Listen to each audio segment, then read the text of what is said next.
I'm Kai. I'm your intuitive love reader, aka the Mystic Siren. If you're manifesting love and abundance, I got something very special for you. I have your all-authentic and high-quality crystals blessed and ritualized by the Enlightened Guide. Black tourmaline for grounding and protection. Brazilian citrine for attraction of money and abundance. Madagascar rose quartz for attraction of love and harmonious relationship.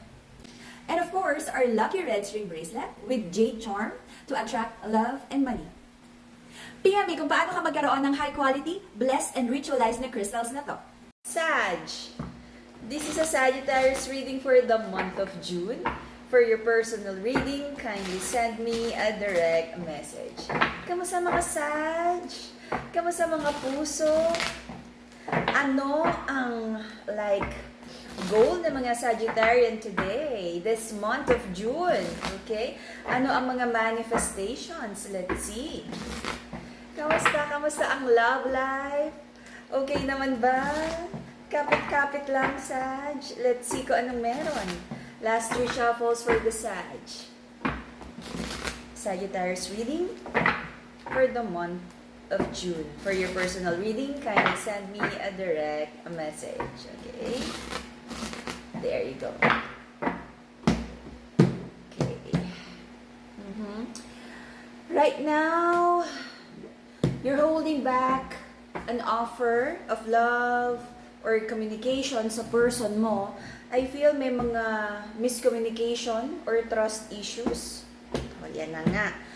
There is a block or limited communication right now because I feel na maraming miscommunication, kaya pinipili mo na lang na wag mo nang makipag-usap kasi parang mas nakikreate pa ng more tension sa inyong dalawa. Holding back of offer, but hindi ko naman nakikita yung talagang break up or total disconnect from your person. There's a feeling of defeat here because of lies that your person tried to keep from you. So right now, you're trying to step back and analyze kung ano yung nangyari na damages sa relationship na to. You're trying to get in touch with your intuition. Ito yung nakita ko rin kanina na ayaw mo muna ng conversation because you're trying to avoid conflict. I feel this is from the masculine side, okay? Hindi siya ready na makipag-usap or to discuss anything yet. Okay? Nagkakaroon ng overthinking, sleepless nights about kung ano man yung mga disagreements na meron sa connection. The passionate connection is in reverse. You're trying to avoid conflict at napakalaki ng distansya. Malamig yung relationship right now. Someone is not ready for a committed connection na nagkakos ng tension sa partnership na to. Okay? The feminine energy is focusing on her financial goals. Sabi niya, i-redirect niya yung energy niya sa goals kesa naman na nape-pressure lang siya or nalulungkot lang siya doon sa mga relationship issues here. So right now, both of you are in the crossroads of working this connection out. Tama pa ba? Or parang kailangan nyo muna talaga ng alone time or kailangan talaga ng separation for now? Let's see. The reason for the reading is the feeling of defeat, especially sa side ng feminine. Sabi niya is, ginawa naman niya yung lahat ng alam niyang pwedeng gawin to make this relationship work out, but she feels so defeated and unsupported na the feminine feels na parang siya lang yung nagdadala ng connection na to. Okay? The feminine feels like yung mga hard work niya is hindi naman napahalagahan ng masculine. So right now, ayaw mo na niyang magbigay ng kahit anong effort. Holding back. Okay? So merong pinagpipray. This is a very strong soulmate connection. So pinagpipray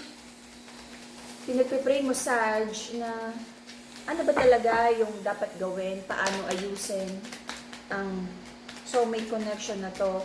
Because gusto mo nang matapos yung tension sa inyong dalawa. Okay? Saj, I feel gusto mong mag-take ng leadership in terms of kung paano i-handle tong connection na to. Because in the past, mahal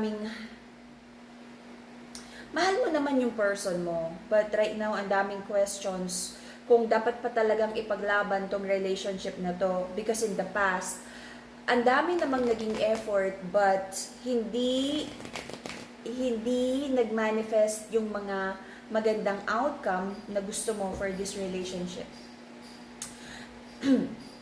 Yung person mo, your person has an energy of nahirapan siyang maging honest sa'yo right now. Nahirapan siyang maging honest. And meron din siyang mga naipangako, sinabi sa'yo na hindi mo ma-connect the dots. And nararamdaman mo na maraming hidden, okay?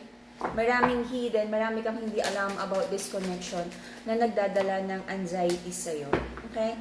And I feel na exposed na to sa'yo yung mga unfair situation na nangyari sa soulmate connection na to.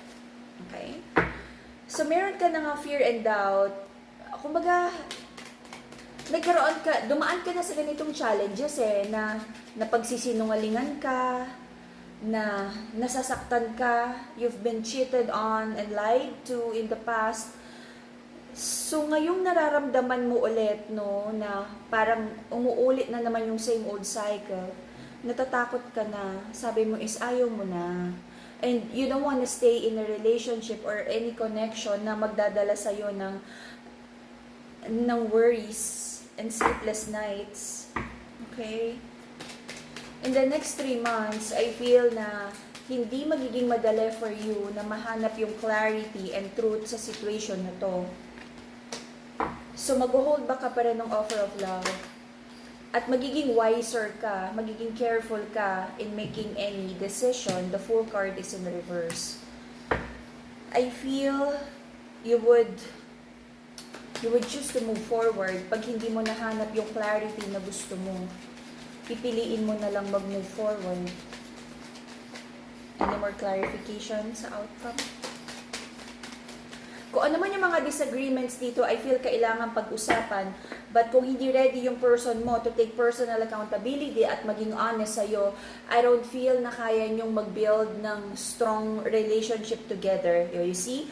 There's a feeling of defeat here because walang natututunan or yung building card, building the relationship together is in reverse. Kaya you would really decide na to move away from this connection. Saj, if you're planning to give this connection another chance, I recommend you the black tourmaline to balance your emotions and to protect yourself. Baka naman may nag-evil eye sa connection na to. And the rose quartz to balance your heart chakra and to attract good energy sa relationship niyong dalawa. Okay? If you're manifesting abundance, we have here the citrine. And for lucky red string for love and abundance. Okay, PM me kung paano ka magkaroon nito. And I highly recommend the rose quartz para sa inyo. Alright? For your personal reading, PM lang. At kung paano ka magkaroon ng blessed and ritualized na crystals na to. Good news sa lahat ng nag-aabang sa ating bagong line of crystals. Ang isa sa ating pinagkakatiwalaan na healer at magaling mag-love spell na si Everlasting Alpha at kilala natin bilang Ate Joy ay naglabas na rin ng kanyang crystals. Huwag na nating patagalin. Umpisa na! Para sa lahat ng may problema sa reproductive health, para sa'yo ang Healing and Fertility Bracelet na to. Kung ikaw ay may hinihiling na blessing na pinansyal, para sa'yo ang Abundance and Protection Bracelet na to. Elephants are known to be wise and strong. Ang Lucky Elephant Bracelet na to ay magdadala sa'yo ng good luck, vitality, and protection. Isa pang pampaswerte, ang Lucky Money Bracelet na to ay mag-a-attract ng abundance at prosperity sa kung sino mang may suot nito. Ang lahat ng bracelet na to ay na-cleanse at naorasyonan ng ating Everlasting Alpha. PM me kung paano ka magkaroon nito.